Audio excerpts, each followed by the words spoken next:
58वां किस्सा। ख्वाजा हसन हव्वाल की कहानी।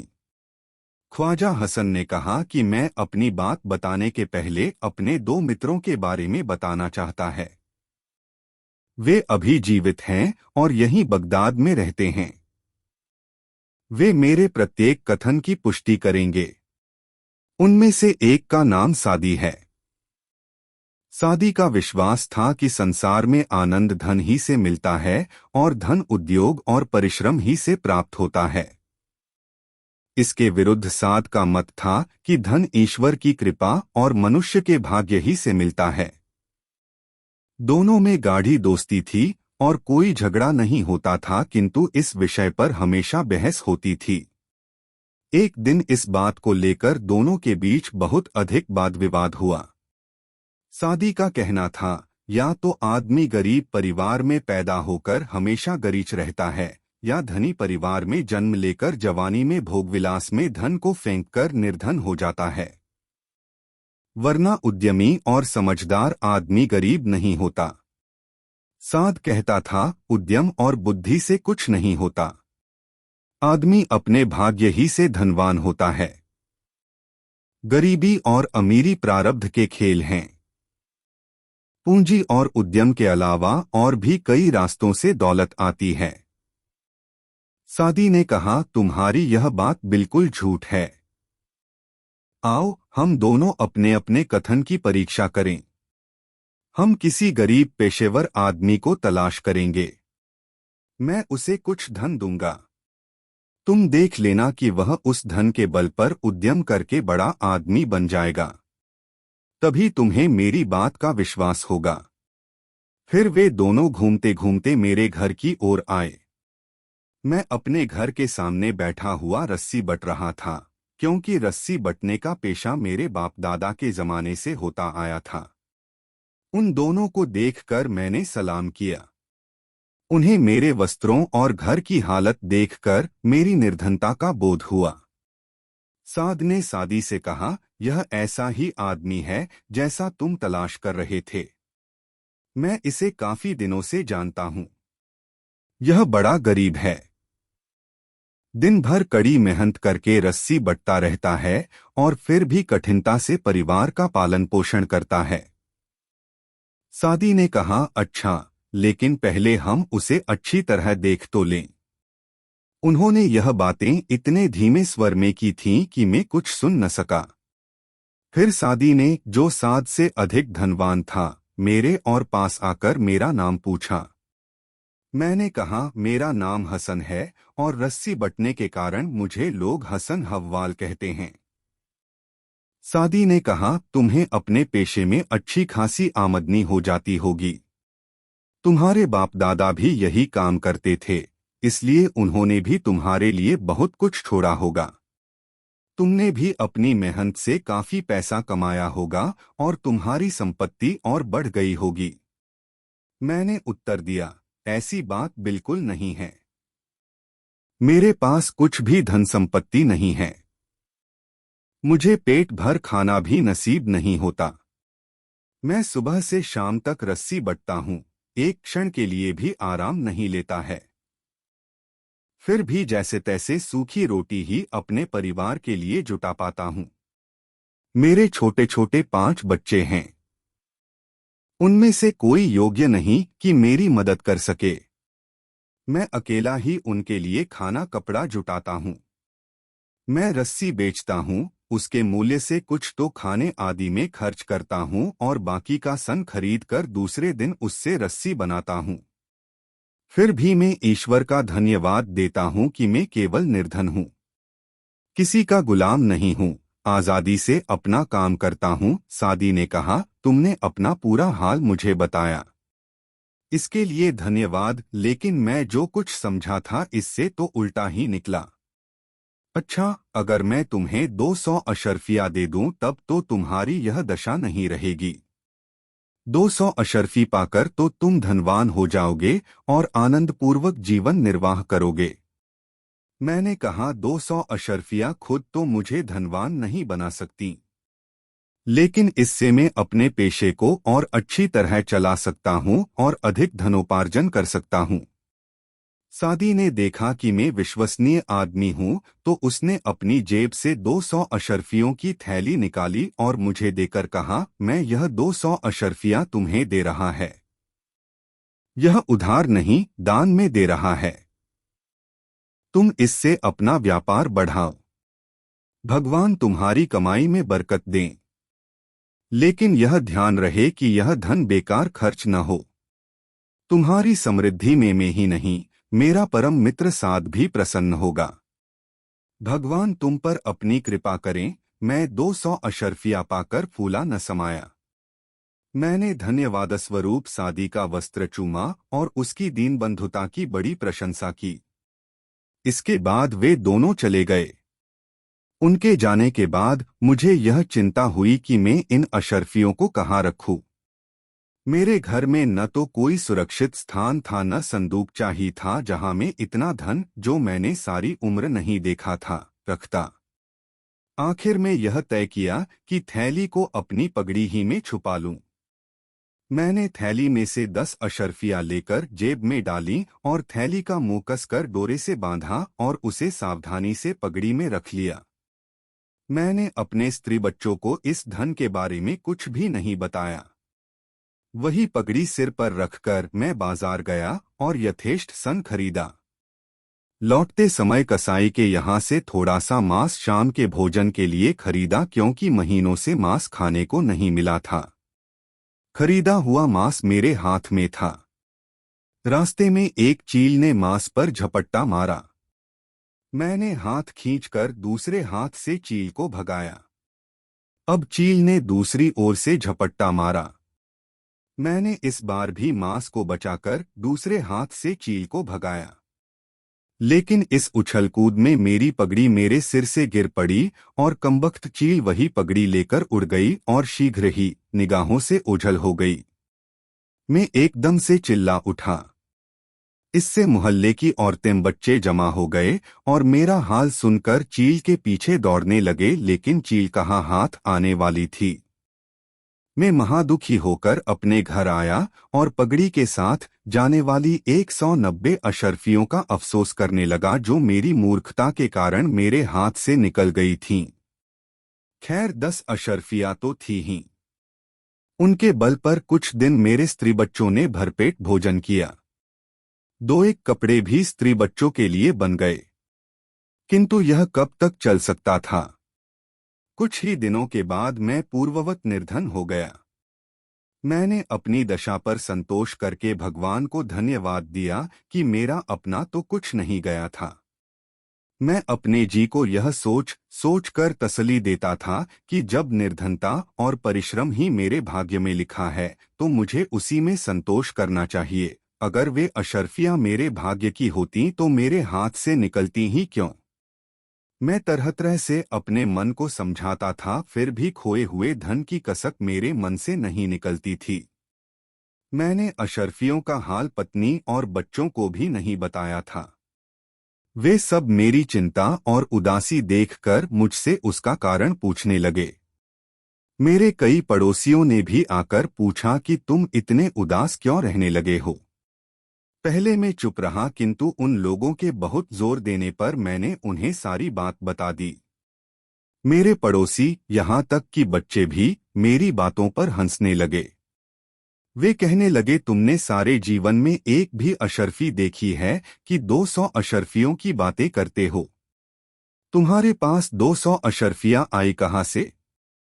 चील के पगड़ी लेकर उड़ने की बात भी खूब रही, चील पगड़ी का क्या करेगी। पड़ोसियों ने तो विश्वास न किया, किंतु मेरी पत्नी को मेरी बात पर विश्वास था और वह इस पर बहुत रोई। फिर जीवन वैसे ही चलने लगा। 6 महीने बाद दोनों मित्र सादी और साद मेरी गली में आए। साद ने कहा कि चलकर हसन हव्याल को देखें कि 200 अशर्फियां पाकर उसकी दशा कितनी बदलती है। सादी ने कहा, यह बहुत अच्छा कहा, हम उसे जरूर देखेंगे। अगर उसकी दशा में सुधार हुआ तो हमें यह देखकर संतोष होगा कि हमारे दिए हुए धन से एक निर्धन का जीवन सुधरेगा। वे दोनों और निकट आए तो साद ने कहा, भाई, मुझे तो उसकी दशा पहले जैसी लग रही है। उसके कपड़े वैसे ही फटे पुराने हैं। हाँ, उसकी पगड़ी जरूर नई मालूम हो रही है। तुम भी देखो, शायद मुझसे देखने में भूल हुई हो। सादी ने भी देखा और कहा, तुम ठीक कहते हो। अब दोनों मेरे पास आए।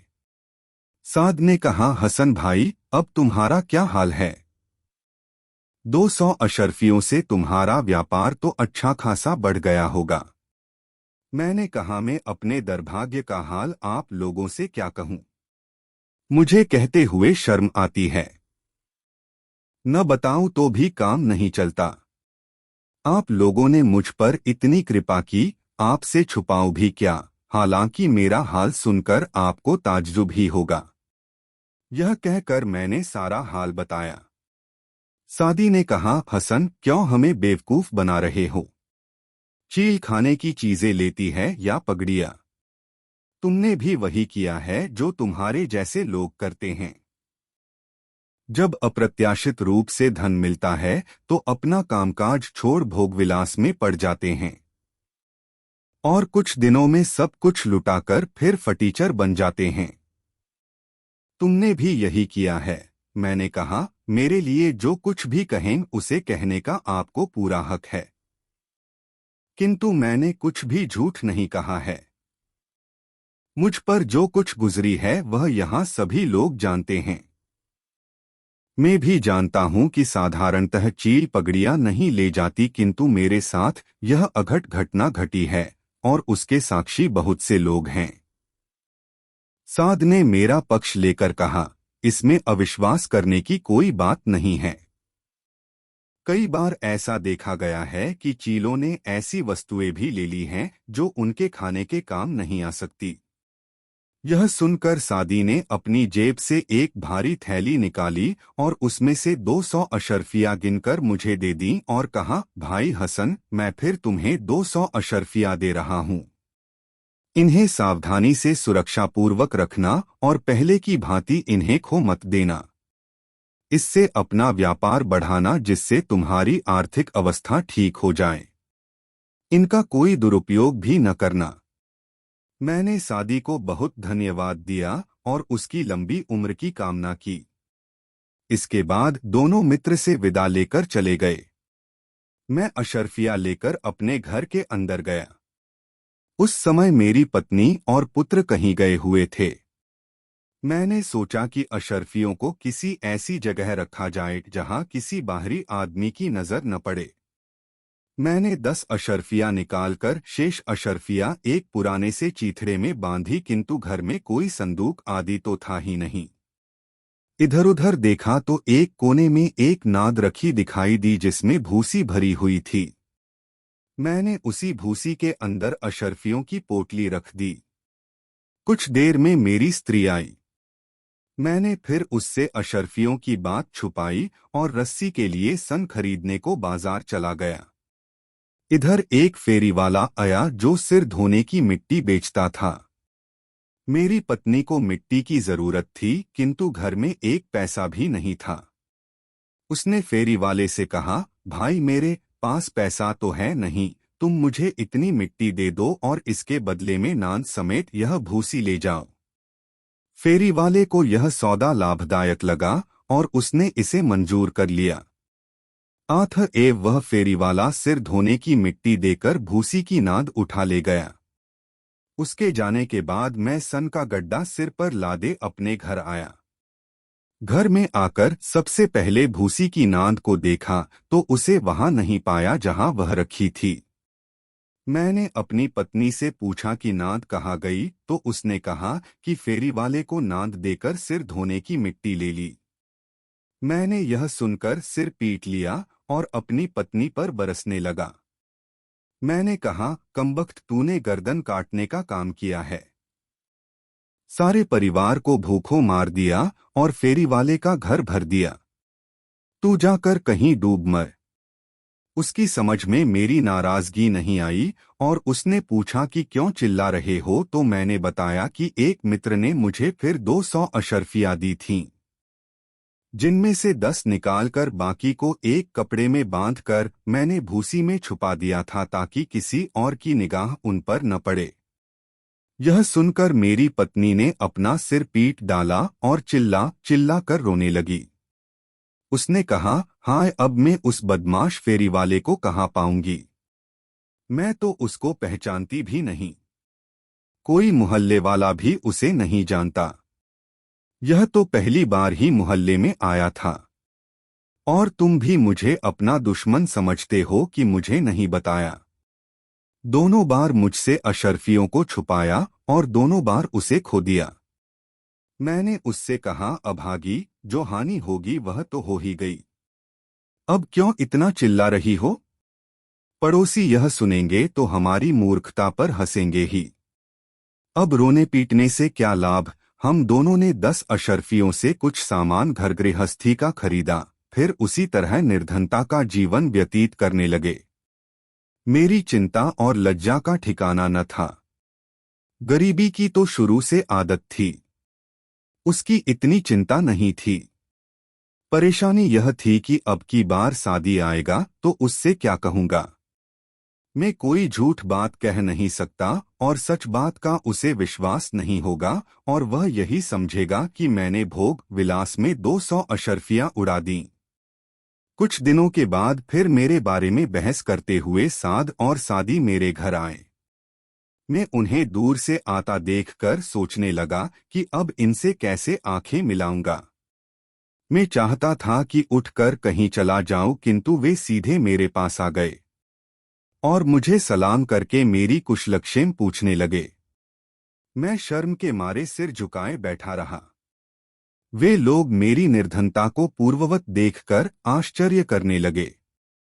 सादी ने कहा, क्या बात है? मैंने कहा, आप विश्वास करें या न करें, सच्ची बात यह है कि आपके जाने के बाद मैंने अशर्फियों को एक नांद में भूसी के अंदर छुपा दिया था। हाँ, उसमें से 10 अशर्फियां जरूर पहले निकाल ली थीं। उस समय घर में मेरे सिवा कोई न था। 10 अशर्फियां लेकर मैं बाजार गया ताकि संग मोल लूं। इस बीच मेरी पत्नी घर आ गई थी। कुछ देर में एक फेरीवाला सिर धोने की मिट्टी बेचता हुआ इधर से निकला। मेरी पत्नी के पास उस समय एक पैसा भी नहीं था। उसने भूसी को बेकार समझकर फेरी वाले से कहा कि भूसी की नांद के बदले मुझे सिर धोने की मिट्टी दे दो। फेरी वाला इस सौदे पर राजी हो गया और मेरी पत्नी ने मिट्टी के बदले उसे भूसी की नांद दे दी। उसके साथ आपकी दी हुई अशर्फियों में से 190 अशर्फियां भी चली गईं। सादी ने कहा, तुमने अपनी पत्नी को यह बताया क्यों नहीं कि नाद में अशर्फियां रखी हैं? मैंने कहा, आपने कहा था कि अशर्फियां सावधानी से रखना, सो मैंने उन्हें सुरक्षित स्थान में रखा। स्त्री के आने पर मुझे बाजार जाने की जल्दी थी और फिर मैं उसे बताना भी नहीं चाहता था, क्योंकि स्त्रियों के पेट में बात पचती नहीं है। यह भी डर था कि वह कहीं अपनी शौकीनी में उन्हें खर्च न कर दें। आपने 2-2 बार मुझे निर्धन से धनवान बनाने का प्रयत्न किया, किंतु क्या आप कर सकते हैं और क्या मैं कर सकता हूँ? निर्धनता तो मेरे भाग्य ही में लिखी है, फिर मेरे पास धन आएगा कहाँ से? हाँ, आपने जो एहसान मुझ पर किया उसे मैं जन्म भर नहीं भूलूंगा और जीवन भर आपके गुण गाता रहूंगा। सादी ने कहा, भाई, मैंने तुम्हें जो सहायता दी थी वह अपने गुण गवाने के लिए नहीं दी थी, बल्कि इसलिए दी थी कि तुम धनवान बनो। मुझे अत्यंत खेद है कि 2 बार प्रयत्न करने पर भी मैं यह न कर सका। अब साद ने, जो मुझे पहले से जानता था, अपनी जेब से एक ताबे का पैसा निकाला। उसने सादी से कहा, यह पैसा मैं हसन को दे रहा है। तुम देखना कि ईश्वर ने चाहा तो इसी से इसकी किस्मत पलट जाएगी और यह धनवान हो जाएगा। सादी इस बात पर ठहाके लगाकर हंसने लगा। कहने लगा, यह एक पैसा जरूर इसे निर्धन से धनवान बनाएगा। इस एक पैसे को व्यापार में लगाकर यह हजारों रुपए पैदा कर लेगा। तुम भी क्या मूर्खता की बातें कर रहे हो? यह कहकर वह फिर हंसने लगा। साद ने मुझसे कहा, तुम सादी की बातों का ख्याल न करो, इसे हंसने दो। इसकी तो आदत ही है कि बगैर सोचे समझे हंसता रहता है। तुम देखना, ईश्वर चाहेगा तो एक दिन के अंदर ही तुम्हें इसका चमत्कार दिखाई देगा। इसी से तुम्हारी दरिद्रता दूर हो जाएगी। मुझे भी इस बात पर विश्वास न हुआ कि एक पैसे से दुखिता कैसे दूर होगी। फिर भी मैंने धन्यवाद देकर वह पैसा अपनी जेब में रख लिया।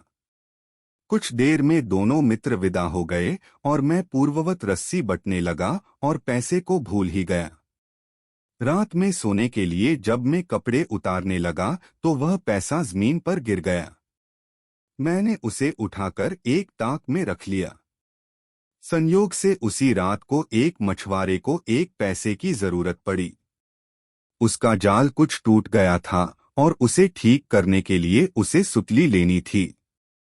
उसने अपनी स्त्री से कहा कि किसी पड़ोसी से एक पैसा मांग ला। वह सबके घर गई किंतु उसे एक पैसा कहीं से नहीं मिला। मछुआरे ने उससे पूछा कि तू हसन हव्याल के यहाँ गई थी या नहीं। उसने कहा मैं वहां नहीं गई, उसका घर दूर पड़ता है। मछुआरे ने उसे डांटा कि तुझसे जरा सा पाँव भी नहीं हिलाए जाते, तू अभी वहां जा, उसके यहाँ से पैसा जरूर मिलेगा। चुनाचे वह स्त्री बड़बड़ाती हुई मेरे घर आई और दरवाजा खुलवाकर बोली, हसन भैया, हमें जाल के लिए सुतली लाने के लिए एक पैसा चाहिए, तुम्हारे पास हो तो दे दो। मुझे उस पैसे का ध्यान आया जो मैंने उसी समय ताक पर रखा था और मैंने अपनी पत्नी से कहा कि ताक पर रखा पैसा इसे दे दे। मछुआरे की स्त्री ने मेरी पत्नी का बड़ा एहसान माना और कहा, तुम लोगों की वजह से हमारा कल का दिन खराब होने से बच गया। मेरा पति दिन निकलने के पहले ही मछलियां पकड़ने जाता है। मैं तुमसे वादा करती हूं कि पहली बार जाल डालने से जितनी मछलियां आएंगी वह मैं तुम्हें दे दूंगी। मेरी पत्नी ने इस पर कुछ नहीं कहा। मछुआरे की स्त्री ने जब उसे पैसा दिया और कहा कि मैं पहली बार की मछलियों के देने का वादा कर आई हूं तो उसने खुशी से यह बात स्वीकार कर ली। सुबह मुंह अंधेरे मछुआरा उठा और नदी पर चला गया। उसने भगवान का नाम लेकर जाल डाला और खींचा तो उसमें सिर्फ एक ही मामूली आकार की मछली आई। उसने उसे अलग रख लिया क्योंकि उस मछली को मुझे देना था। फिर उसने कई बार जाल फेंका और हर बार बड़ी बड़ी और कई कई मछलियां जाल में फंसी। सभी मछलियां उस मछली से बड़ी थीं जिसे पहली बार के जाल डालने में पकड़ा गया था। दिन चढ़े वह मछुआरा मछलियों की खेप लेकर अपने घर आया और उन्हें बाजार ले जाने के पहले मेरे हिस्से की मछली लेकर मेरे घर आया और मुझसे बोला, हसन भाई, रात को मेरी पत्नी ने तुम लोगों से वादा किया था कि पहले जाल की मछलियां तुम्हें दी जाएंगी। वह मैं तुम्हारे लिए लाया हूं। अब यह तुम्हारा भाग्य है कि पहली बार सिर्फ यही एक मामूली सी मछली फंसी। अगर पहली बार में अधिक मछलियां आती तो वो सब तुम्हें देता।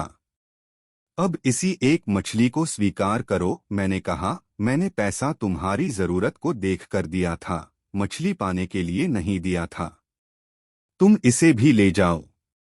लेकिन मछुआरा अपना वादा निभाने पर अड़ा रहा और अंततः जबरदस्ती मुझे मछली देकर चला गया। मैंने अपनी पत्नी को बुलाकर कहा, तुमने कल जो पैसा मछुआरे की स्त्री को दिया था उसके बदले में यह मछली मिली है। वह पैसा साध का था और साध ने कहा था कि इस एक पैसे ही से तुम्हारा भाग्य चमकेगा। सो भाग्य चमकाने के लिए यह एक मछली आई है। वह यह सुनकर हंसने लगी। उसने सोचा कि घर में तेल मसाला तो है नहीं जिससे यह मछली शोरबेदार बनाई जाए, इसलिए उसने सोचा कि वैसे ही भूनकर बच्चों को खिलाई जाए। उसने ले जाकर मछली को साफ किया तो उसके अंदर से एक बड़ा सा हीरा निकला। हम लोगों ने हीरा काहे को देखा था। मेरी पत्नी ने समझा कि यह शीशे का टुकड़ा है, लेकिन उसने उसे फेंका नहीं बल्कि एक तरफ रख दिया ताकि सबसे छोटे बच्चे को खेलने के लिए उसे दे दे। छोटा बच्चा आया तो मेरी स्त्री ने वह हीरा उसे खेलने के लिए दे दिया। वह कुछ देर उससे खेलता रहा। फिर उसके भाइयों ने उससे हीरा ले लिया और एक एक करके सभी बच्चे थोड़ी थोड़ी देर के लिए उससे खेलते रहे। वे लोग शाम तक उससे खेलते रहे। अंधेरा होने पर वे उसे घर में ले आए। जब दिया जलाया गया तो उसकी रोशनी में हीरा अत्यधिक जगमगाने लगा। सब बच्चे उसे देखकर खूब खुश होने और चिल्लाने लगे। वे काफी देर तक उससे खुश होते रहे। फिर मेरी स्त्री ने भोजन तैयार करके सभी को भोजन करने के लिए बुलाया। भोजन करते समय बड़े लड़के ने हीरे को एक ओर रख दिया और सब लोग शांतिपूर्वक भोजन करते रहे। भोजन के उपरांत में अपनी चारपाई पर लेट गया और बच्चे फिर हीरे से खेलने और शोर शराबा करने लगे, क्योंकि हर बच्चा जगमगाते हीरे से खेलना चाहता था। पहले उनके झगड़े पर हमने ध्यान नहीं दिया, किंतु जब उनका शोर बहुत बढ़ गया तो मैंने उनसे पूछा कि क्या बात है। उन्होंने कहा कि माँ ने एक शीशे का टुकड़ा हमें खेलने के लिए दिया था, उसी पर लड़ाई हो रही है। मैंने उसे मंगा कर देखा तो मुझे भी उसकी चमक देखकर आश्चर्य हुआ। मैंने पत्नी से पूछा कि तुमने यह टुकड़ा कहाँ पाया। उसने कहा, मछली के पेट में। मैंने दिए को ओट में रखवाया तो भी टुकड़े में इतना प्रकाश था कि हम सब कुछ अच्छी तरह देख सकते थे। मैंने कहा, चलो इतना ही काफी है। हमें ऐसी चीज मिली है जिससे तेल बत्ती की बचत हो जाएगी। जब बच्चों ने देखा कि वह शीशे का टुकड़ा जगमगाता ही नहीं बल्कि अंधेरे में रोशनी भी देता है, तो वे और भी उछलने कूदने और शोर शराबा करने लगे। रात काफी हो गई थी, इसलिए मोहल्ले के और लोगों ने भी उनकी आवाज सुनी। जब शोर बहुत बढ़ा तो मैंने उन्हें डॉटरपट कर चुप करा दिया। हम सब लोग अपने बिस्तरों पर सो रहे और उस शीशे के टुकड़े के बारे में मैं बिल्कुल भूल गया। हमारे पड़ोस में एक बूढ़ा यहूदी जोड़ा रहता था। हमारे बच्चों की चीख पुकार से उन दोनों की नींद खुल गई और फिर बहुत देर तक नहीं आई। सुबह बुढ़िया इस उलाहने को लेकर मेरे घर आई। उस समय तक मैं अपने काम में लग गया था। जब बूढ़ी यहूदिन हमारे घर आई तो मेरी पत्नी समझ गई कि क्या उलहना लेकर आई होगी। उसके बोलने के पहले ही मेरी पत्नी ने कहा, दीदी, मैं जानती हूं कि रात को इन कमबख्तों के शोर की वजह से तुम लोगों को नींद नहीं आई होगी। हमने भी इन्हें बहुत डांटा है, तुम भी इन्हें क्षमा करो। क्या किया जाए, बच्चे तो बच्चे ही हैं, जरा सी बात पर खुश हो जाते हैं, जरा सी बात पर आसमान सिर पर उठा लेते हैं। यह देखो, इसी शीशे के टुकड़े के लिए यह अभागे कल रात को लड़े मरे जा रहे थे। यह कहकर मेरी पत्नी ने वह हीरा उसे दिखाया। यहूदी खुद रत्नों का व्यापारी था और यहूदिन को भी रत्नों की पहचान थी। वह आश्चर्य से जड़वत हो गई, फिर बोली, ऐसा ही एक शीशे का टुकड़ा मेरे पास है, तुम इसे बेच दो तो मैं जोड़ा बनाकर पहन लूंगी। उसने अपनी चालाकी से यह न बताया कि यह अत्यंत ही मूल्यवान हीरा है। मेरी पत्नी उसे बेच भी देती, लेकिन सारे बच्चे रोने लगे कि यह टुकड़ा न बेचो, हम अब कभी शोर न करेंगे। इसलिए बात खत्म हो गई, क्योंकि बुढ़िया असलियत नहीं बताना चाहती थी। लेकिन घर जाने के पहले मेरी स्त्री से चुपके से कह गई कि इसको कोई देखने न पाए और बगैर मुझे बताए इसे किसी के हाथ न बेचना। फिर बुढ़िया ने अपने पति की दुकान पर जाकर उस हीरे का पूरा वर्णन किया तो उसने कहा, ऐसे दुर्लभ हीरे को किसी भी मूल्य पर खरीद लो, पहले तुम उसका थोड़ा दाम लगाना। वे लोग उसका मूल्य तो जानते नहीं हैं, शायद थोड़े ही में उसे दे दें। न माने तो धीरे धीरे दाम बढ़ाना, लेकिन किसी मूल्य पर भी हो, उसे ले जरूर लेना। अपने पति के आदेश पर यहूदिन मेरी स्त्री के पास आई और बोली, मैं इस शीशे के टुकड़े के लिए तुम्हें 20 अशर्फी दे सकती हूँ। मेरी स्त्री यह सुनकर चौंकी और समझ गई कि इस टुकड़े में कोई खास बात है, तभी यह इतना दाम देने को तैयार है। उसने कुछ उत्तर नहीं दिया। इतने में मैं भी दोपहर का भोजन करने के लिए घर में आया और दोनों स्त्रियों को बातें करते देखा। मेरी पत्नी मुझे अलग ले जाकर बोली, यह यहूदिन शीशे के टुकड़े के लिए 20 अशर्फिया दे रही है। मैंने अभी तक कोई जवाब नहीं दिया है। तुम कहो तो ले लूं, आखिर शीशे का टुकड़ा ही तो है। मुझे उसी समय साद की बात याद आई कि यह पैसा तुम्हारी किस्मत चमका देगा। मैं कुछ कहता इसके पहले यहूदिन मेरे पास आकर कहने लगी कि मैं इस टुकड़े को 20 अशर्फियों में लेना चाहती हूँ। मैं चुप ही रहा। फिर यहूदिन बोली, हसन मियाँ, अगर तुम्हें 20 अशर्फिया कम लगती हो तो मैं 50 दे दूंगी। मैंने देखा कि यह 20 से एकदम 50 आ गई है तो समझ लिया कि इस टुकड़े का बहुत मूल्य होगा। मैं फिर भी चुप रहा। उसने कहा, अच्छा 100 अशर्फी ले लो, हालांकि मेरा पति इतने दाम देने पर क्रुद्ध होगा। मैंने कहा, देखो भाई, मैं इसे 1,00,000 अशर्फियों से कम पर न बेचूंगा। हाँ, तुम लोग पड़ोसी हो इसलिए यह कहता हूँ कि कोई दूसरा 1,00,000 अशर्फी से अधिक देगा तो भी तुम्हें ही 1,00,000 अशर्फियों में दूंगा। यहूदिन बढ़ते बढ़ते 50,000 अशर्फियों तक आ गई, किंतु मैं नहीं माना तो वह कहने लगी कि शाम तक इसे किसी के हाथ न बेचना, शाम को मेरा पति आकर तुमसे खुद ही बात करेगा। शाम को बूढ़ा यहूदी आया। उसने दिए की रोशनी में हीरे को भली भांति परखा और उसके खरेपन को उसे विश्वास हुआ तो बोला, मेरी स्त्री इसकी 50,000 अशर्फिया लगा गई है, मैं 70,000 लगाता है, उससे अधिक न दे सकूंगा। मैंने कहा, तुम्हें तुम्हारी पत्नी ने बताया होगा कि मैं हीरे को 1,00,000 अशर्फियों से कम पर बेचने को तैयार नहीं है। अगर तुम इतने पर उसे लेने को तैयार नहीं हो तो मैं दूसरे जौहरी से सौदा करूंगा।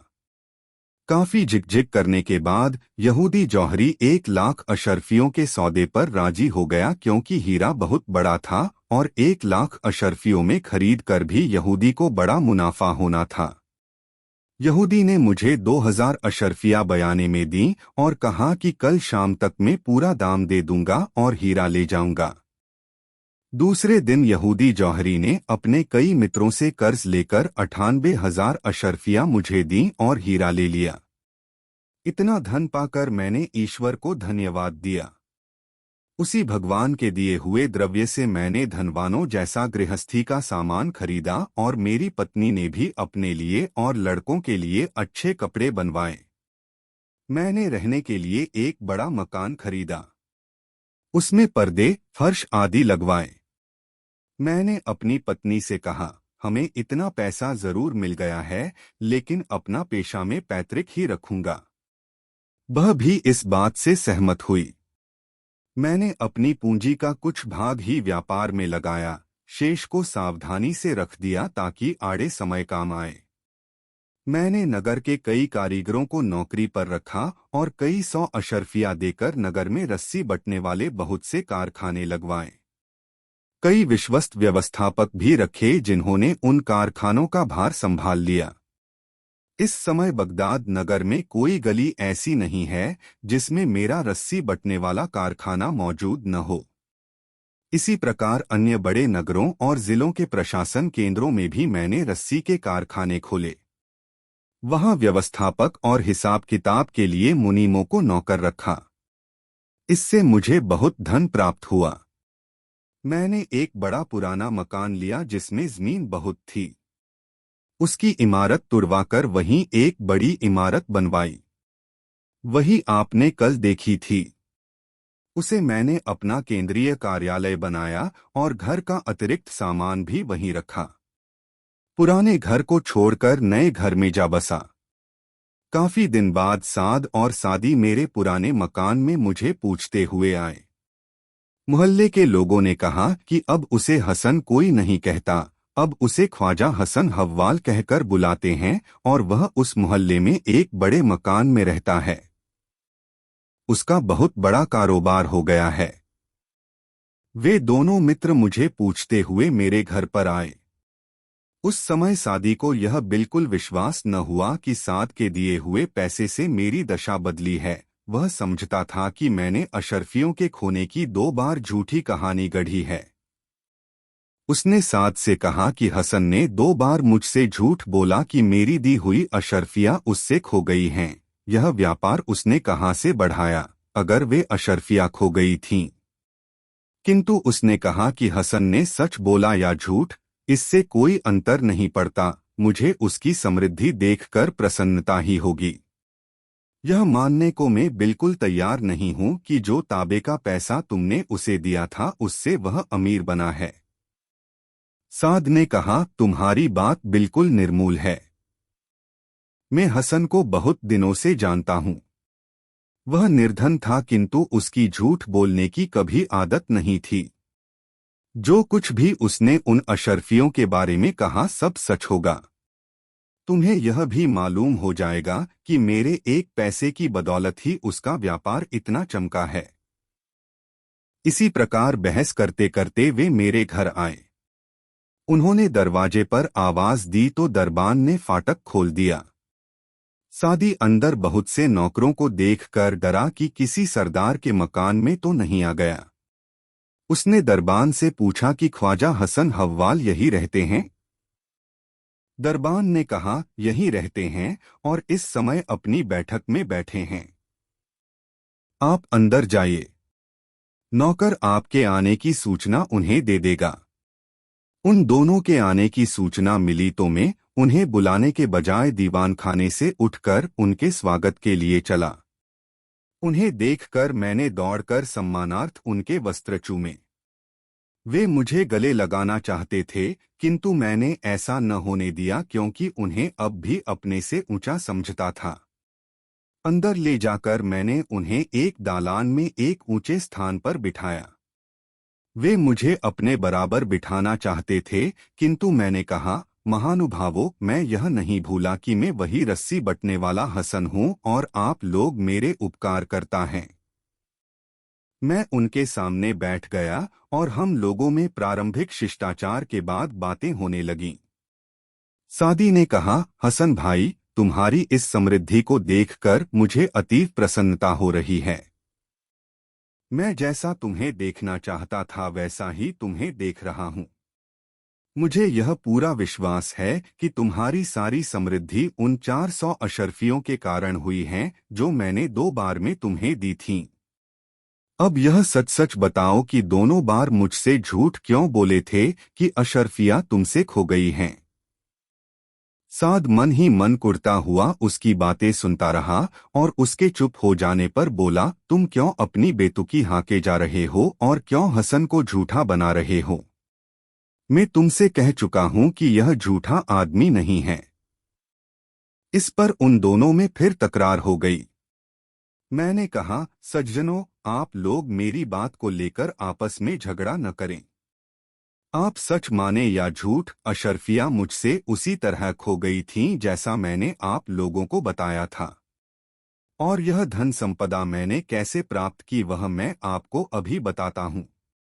इसके बाद, सरकार, मैंने मछली के पेट से हीरे के निकलने की बात जैसी अभी आपके सम्मुख बताई है वैसे ही उन्हें बताई। इस पर सादी ने कहा, हसन, उस छोटी मछली के पेट से इतना बड़ा हीरा निकलने की बात ऐसी ही है जैसी कि चील के पगड़ी ले जाने की बात। इन बातों पर किसे विश्वास होगा? भूसी की नांद में रखी हुई अशरफियों की बात संभव है किंतु विश्वास मुझे उस पर भी नहीं। खैर छोड़ो, जो हुआ अच्छा हुआ। इसके बाद दोनों विदा होने के लिए उठे। मैंने कहा, आप लोगों ने इतनी कृपा करके मेरी कुटिया को पवित्र किया है तो मेरी इतनी प्रार्थना भी स्वीकार करें कि रात को यहीं ठहरें और कल मेरे साथ चलकर मेरे देहात के मकान को भी देखें जो मैंने मनोरंजन के लिए बनवाया है और जहां मैं काम से थककर आराम करने के लिए चला जाता है। पहले तो उन्होंने यह बात नहीं मानी लेकिन मैंने बहुत जोर दिया तो ये रुकने को राजी हो गए। मैंने उनके लिए भांति भांति के व्यंजन बनवाए। उन्हें मैंने अपने घर का मूल्यवान सामान दिखाया। वे यह सब देखकर बड़े प्रसन्न हुए और हंसी मजाक की बातें करते रहे। भोजन तैयार होने पर मैं उन्हें अपने भोजन कक्ष में ले गया। यहाँ मेरे सेवकों के तैयार किए हुए नाना प्रकार के स्वादिष्ट व्यंजन रखे थे। जगह जगह उचित स्थानों पर बड़े बड़े दीप जल रहे थे।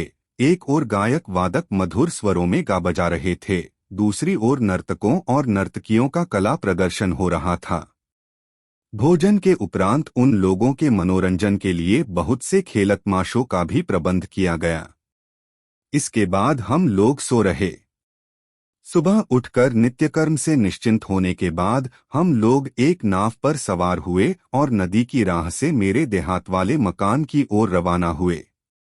कुछ घंटों में हम वहां पहुंच गए। नाव से उतरकर हम लोग गांव की सैर करते हुए मेरे देहाती मकान में आए। वहां भी मैंने कारखाना लगा रखा था। वे लोग घर और कारखाने की साज सज्जा को देखकर खुश हुए। फिर मैं उन्हें उस वाटिका में ले गया जो मैंने वहां लगवाई थी। बाग में तरह तरह के फलों और फूलों के वृक्ष लगे थे। नदी से पक्की नहरों द्वारा सिंचाई का पानी वहां आता था। पेड़ों पर तरह तरह के पके फल लगे थे। तरह तरह के फूल चारों ओर सुगंध बिखेर रहे थे। जगह जगह फव्वारे और ऊपर से नीचे गिरने वाली पानी की चादरें दिखाई दे रही थीं। वे दोनों मित्र यह सब देखकर और भी प्रसन्न हुए। उन्होंने मुझे इस बात का धन्यवाद दिया कि मैंने उन्हें इतने सुंदर स्थान की सैर कराई। साथ ही उन्होंने मुझे हृदय से आशीर्वाद भी दिया कि मेरी समृद्धि और बढ़े। फिर मैं उन्हें बाग ही में बने हुए एक छोटे से मकान में ले गया। दोपहर के भोजन का प्रबंध मैंने उसी बगीचे के मकान में किया था। वहां एक सुंदर और स्वच्छ स्थान पर जहां मसंद तकिए लगे हुए थे, उन लोगों को बिठाया। उन लोगों को यहाँ लाने के 2-3 दिन पहले मैंने अपने 2 पुत्रों और उनके शिक्षक को देहाती मकान में आबोहवा बदलने के लिए भेज रखा था। ये लड़के भी बाग में चिड़ियों के घोंसले तलाश करते घूम रहे थे। एक पेड़ पर उन्हें एक बड़ा और सफेद घोंसला दिखाई दिया। वे छोटे भी थे और पेड़ों पर चढ़ना भी नहीं जानते थे, इसलिए उन्होंने एक नौकर से कहा कि ऊपर चढ़कर उनके खेलने के लिए वह घोंसला उतार लाए। नौकर पेड़ पर चढ़ा तो उसे देखकर आश्चर्य हुआ कि घोंसले में एक पगड़ी रखी है, जिसका एक सिरा हवा के कारण घोंसले के चारों ओर लिपट गया है। नौकर ने यह घोंसला उतार कर लड़कों के हाथ में दे दिया। लड़के मेरे पास घोंसला लेकर दौड़े आए और खुश होकर उछल कूद कर कहने लगे, देखिए अब्बा, यह घोंसला कपड़े का बना हुआ है। मुझे तो यह देखकर आश्चर्य हुआ ही, साद और सादी मुझसे भी अधिक आश्चर्यान्वित हुए कि घोंसले में इतना बड़ा कपड़ा कहाँ से आया।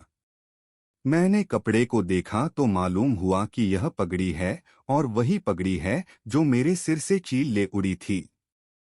मैंने दोनों मित्रों से कहा, देखिए, यह वही पगड़ी है या नहीं जो मैं उस दिन पहने बैठा था।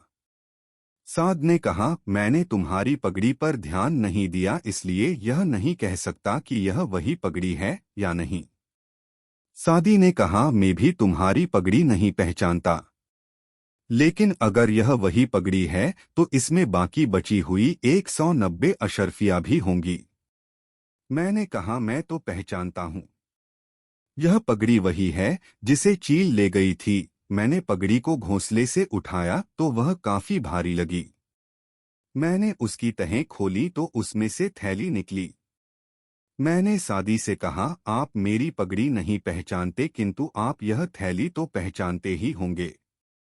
दरअसल मुझे सादी के अविश्वास पर रोष आया था, किंतु उसका एहसान याद करके मैंने पहले कुछ नहीं कहा था।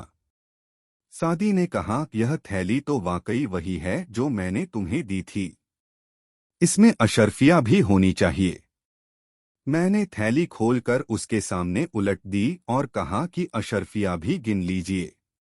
उसने अशर्फियां गिनी तो उनकी संख्या ठीक 190 निकली। सादी यह देखकर लज्जित हुआ, किंतु उसने कहा, तुम्हारी एक बार की कही हुई बात तो साबित हो गई, लेकिन मैं यह नहीं मानता कि 1 पैसे में तुम्हारी किस्मत बदली है। तुमने 400 अशर्फियों से न सही उन 200 अशर्फियों से जरूर व्यापार आरंभ किया होगा जो मैंने तुम्हें दूसरी बार दी थीं।